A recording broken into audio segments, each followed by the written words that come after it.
शिखर सम्मेलन में हिस्सा लेंगी तकाइची। 16वां भारत जापान वार्षिक शिखर सम्मेलन है। पीएम मोदी से मुलाकात करेंगी तकाइची। दोनों देशों में द्विपक्षीय वार्ता भी होगी। 1 से 3 जुलाई तक भारत दौरे पर रहने वाली हैं। भारत पहुंचने के बाद तकाइची 16वें भारत जापान वार्षिक शिखर सम्मेलन में हिस्सा लेंगे। इस दौरान उनकी प्रधानमंत्री नरेंद्र मोदी के साथ द्विपक्षीय वार्ता भी होगी। दोनों नेता निवेश, व्यापार, सेमीकंडक्टर, महत्वपूर्ण खनिज, मजबूत सप्लाई चेन, समुद्री सुरक्षा और रक्षा सहयोग जैसे मुद्दों पर चर्चा करेंगे। ये दौरा 1 से 3 जुलाई तक चलने वाला है। विदेश मंत्रालय के अनुसार इस बैठक में दोनों देश अपने रणनीतिक और आर्थिक संबंधों को और मजबूत करने पर जोर देंगे। तो कुल मिलाकर आपको बता दें, द्विपक्षीय वार्ता में कई मुद्दों पर मंथन होना है और कहा जा रहा है कि हर लिहाज से ये यात्रा बेहद महत्वपूर्ण है, पहुंची हैं। और जापान जिस तरीके से लगातार टेक्नोलॉजी से लेकर हर क्षेत्र में आगे बढ़ रहा है, ऐसे में भारत की पूरी कोशिश होगी कि तमाम जो क्या कुछ इस दौरे के दौरान होने वाला है, द्विपक्षीय वार्ता होगी, कई MOUs भी साइन हो सकते हैं, ये जानकारी भी सामने आ रही है।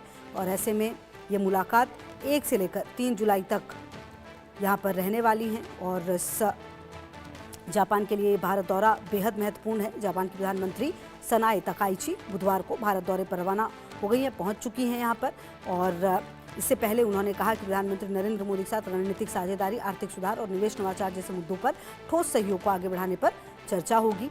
और आपको बता दें कि प्रधानमंत्री तकाइची ने कहा कि अंतर्राष्ट्रीय स्तर पर बढ़ती अनिश्चितता के बीच भारत के साथ सहयोग का महत्व लगातार बढ़ रहा है। इस यात्रा के दौरान मैं प्रधानमंत्री मोदी के साथ मौजूदा वैश्विक परिस्थितियों को ध्यान में रखते हुए 3 प्रमुख क्षेत्रों पर ठोस सहयोग से आगे बढ़ना चाहती हूँ। उन्होंने बताया कि इन क्षेत्रों में जापान भारत रणनीतिक सहयोग संबंधों को और गहरा करना, आर्थिक सुरक्षा के क्षेत्र में सहयोग बढ़ाना और दोनों देशों की कंपनियों के बीच निवेश और नवाचार को प्रोत्साहित करना शामिल है।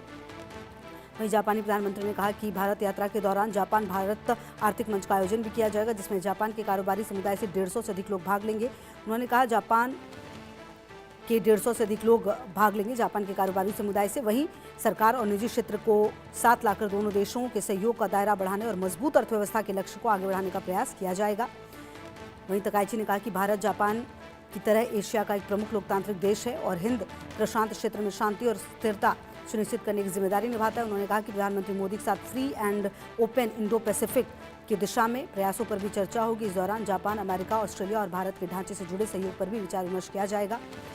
उन्होंने कहा कि यह यात्रा प्रधानमंत्री मोदी के निमंत्रण पर हो रहा है।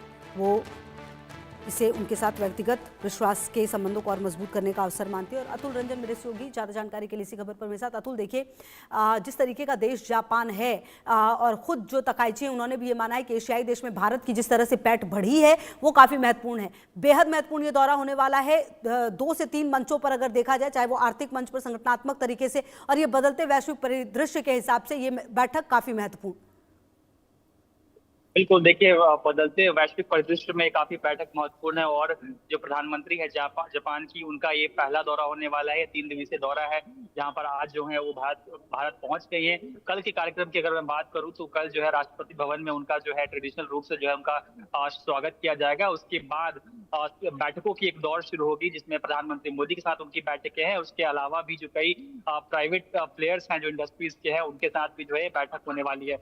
अब जो मेन एजेंडा है जापानीज प्राइम मिनिस्टर के यहाँ आने का, वो है 16वां जो इंडिया जापान एनुअल समिट है, जो वार्षिक सम्मेलन होता है। और साथ ही साथ जो इंडिया जापान इकोनॉमिक फोरम की जो बैठकें होती है, उसमें शामिल होने के लिए जापानीज प्राइम मिनिस्टर यहाँ पर आई हैं।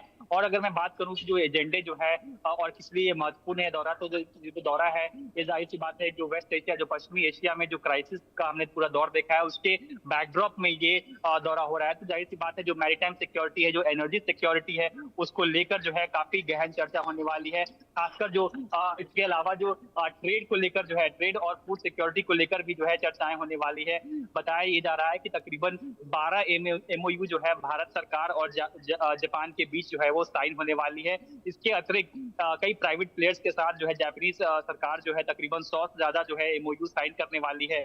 और इसके अलावा जो सबसे एक और जो अहम बात सामने आ रही है कि मैरीटाइम सिक्योरिटी को लेकर जो है भी लेकर चर्चाएं होने वाली है। और तो और भारत ने आपने देखा कि स्ट्रेट ऑफ हॉर्मुज के बंद होने के बाद से जिस तरह से भारत में जो है तेल और ईंधन की सप्लाई को लेकर कहीं न कहीं दिक्कतों का जो सामना करना पड़ा है, उसको लेकर आगे कैसे उसे फ्यूचर प्रूफ फुल प्रूफ बनाया जाए सिस्टम को, वो कैसे जो तेल और ईंधन की जो सप्लाईज हैं उनको डाइवर्सिफाई किया जाए, ताकि कल को वापस से अगर ईरान और स्ट्रेट ऑफ हॉर्मुज में कोई दिक्कतें होती हैं तो उससे भारत की जनता को जो है तेल और ईंधन को लेकर कोई असर ना पड़े, उसको लेकर भी जो है जापान के साथ अहम समझौते होने वाले हैं। और जापान जो है वो कहीं न कहीं हमें उसको डाइवर्सिफाई करने में जो है मदद करने वाली है। साथ ही साथ जो सेमीकंडक्टर और एआई जो है, सेमीकंडक्टर आप जानती हैं देखिए कल के लिए कितना महत्वपूर्ण होता जा रहा है सेमीकंडक्टर, उसको लेकर जो है पूरे देशों में जो है तमाम देशों में होड़ मची हुई है।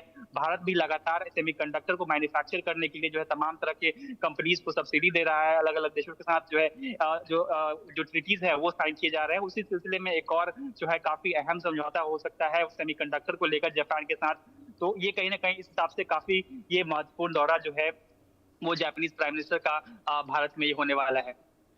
बिल्कुल। और कहीं ना कहीं अतुल अब देखना तो ये होगा कि जिस तरीके से ये दौरा हो रहा है, और ऐसे समय में अतुल अगर आप एक चीज देखें तो भारत के संबंध पिछले कुछ समय में कई देशों से बहुत ही ज्यादा अलग हो गए। आप देखिए बांग्लादेश के साथ हमारे क्या संबंध थे, नेपाल के साथ क्या संबंध थे, श्रीलंका के साथ क्या संबंध थे, पाकिस्तान के साथ तो खराब थे ही, लेकिन आने वाले दिनों में हमें ऐसे स्ट्रॉन्ग देशों की जरूरत पड़ेगी जो कि कई वैश्विक मंचों पर साथ दे। और भारत चलिए मजबूत बन रहा है, लेकिन मजबूत बनने के साथ साथ साथ लेकर चलने वाले देशों की भी जरूरत होती है। ऐसी कड़ी में जापान जैसा देश अगर साथ हो तो बहुत ज्यादा मजबूती मिलती है। बिल्कुल, आपने बहुत सही बात कही, और क्योंकि आपने ये जिक्र किया तो मैं एक और बात जोड़ दूं। ये काफी अहम बात ये हो जाती है कि आप देखिए कि जिस तरह से क्वाड समिट जो है, क्वाड जो ग्रुपिंग बनाई गई थी भारत, ऑस्ट्रेलिया, जापान और यूएस को लेकर, ताकि जो साउथ जो इंडो पैसिफिक ओशन है, जिसे चाइना जो साउथ चाइना सी भी क्या कहता है, उस इलाके को लेकर जो है क्वाड का समिट का क्वाड की जो ग्रुपिंग वो काफी महत्वपूर्ण थी। लेकिन आप देखिए पिछले 2 सालों से जब से ट्रंप जो है सत्ता में आया, उसके बाद से जो इतना अहम ग्रुपिंग जिसे माना जा रहा था उसकी लीडरशिप लेवल पे समिट नहीं हुई है। इस बार जो है भारत में जो है भारत जो उसका जो अध्यक्षता कर रहा था, तो ये जो है फॉरेन मिनिस्टर के लेवल पे ही हुआ। साथ ही साथ अगले साल कहाँ पे होगा, कब होगा, इसकी कोई जानकारी नहीं है। ऐसे में भारत जो है ऑस्ट्रेलिया के साथ साथ जापान के साथ भी इंडिविजुअल रिश्ते जो है किस तरह से अहम रखता है वो काफी महत्वपूर्ण है, क्योंकि चीन की चुनौती जो है जो इंडो पैसिफिक ओशन में वो है लगातार बढ़ती जा रही है। चीन अपने अपने जो तकनीकी क्षमता है और जो सैन्य क्षमता है उसके हिसाब से लगातार जो है भारत के साथ साथ कई और जो एशियन देश है उनको कहीं ना कहीं जो है लगातार ट्रबल कर रहा है। ऐसे में जापान के साथ रिश्ता और गहरा हो और बेहतर हो, कहीं ना कहीं ये जापान के लिए भी बेहतर है और साथ ही साथ भारत के लिए भी बेहतर है। बिल्कुल अतुल, बहुत शुक्रिया आपका इन तमाम जानकारियों के लिए। आगे भी रहेगी नजर।